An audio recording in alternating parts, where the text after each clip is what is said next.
Oke, selamat pagi, selamat berjumpa lagi dengan Mang J. Hari ini kita bahas topik yang lain daripada yang lain. Biasanya Mang J membahas seputar tumbuh-tumbuhan yang ada di halaman rumah kita, yang ada di sekitar kita. Kali ini Mang J mau ngebahas masalah berat badan, perut buncit, dan kegemukan.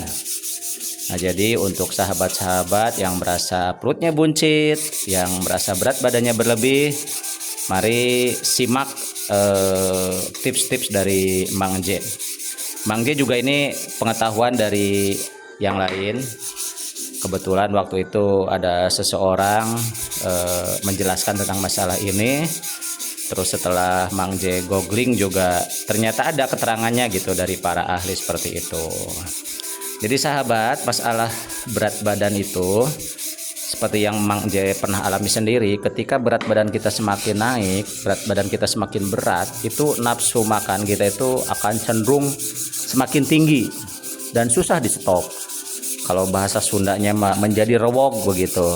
Jadi makannya selalu pengen banyak dan selalu pengen cepat-cepat. Nah, ternyata masalah pola makan itu sangat mempengaruhi terhadap berat badan.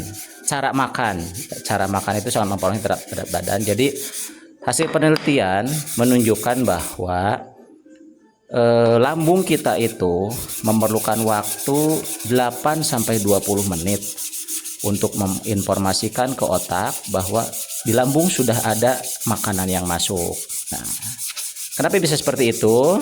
Nah, seperti kita ketahui, kalau kita makan sesuatu, bahwa makanan itu akan masuk ke dalam lambung, terus lambung itu akan mengembang karena ada volumenya bertambah, adanya makanan kita. Nah, sehingga terjadi kontraksi lambung, terus mengembang lambungnya. Nah, dia ngasih sinyal-sinyal ke otak kita. Terus selain daripada perubahan volume lambung, juga dikarenakan adanya nutrisi-nutrisi yang terserap, tapi itu mungkin lebih lambat terjadi reaksinya, akan diproses dan ngasih laporan ke otak. Seperti itu mungkin gambaran garis besarnya. Jadi untuk teman-teman yang ingin mengecilkan perut atau menurunkan berat badan, coba atur cara makan.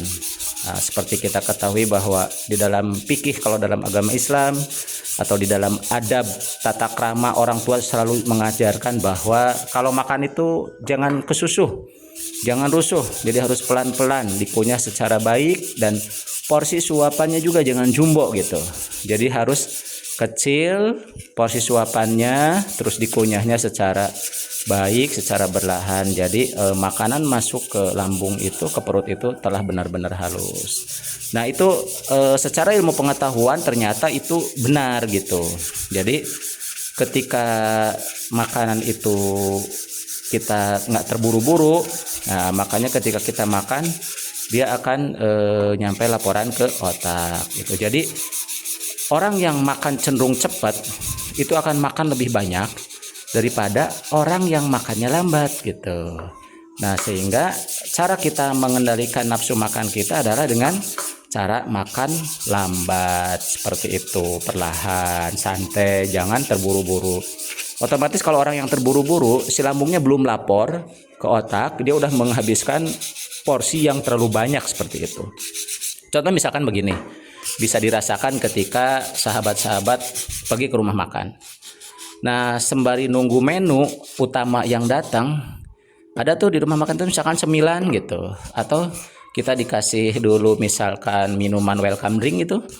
Nah, kita coba minum atau coba makan makanan kecil yang ada di situ sebelum menu utamanya datang, itu otomatis rasa lapar yang tadinya menggebu berangsur-angsur akan berkurang gitu. Nah, coba sahabat rasain sendiri, praktekkan sendiri, benar nggak itu terjadi? Kalau yang Mamang rasakan seperti itu gitu. Nah, seperti itu. Jadi untuk sahabat sama teman-teman semua, pengalaman Mamang dulu, Mamang pernah mempunyai berat badan 113 kilo, terus bisa turun sampai ke 98.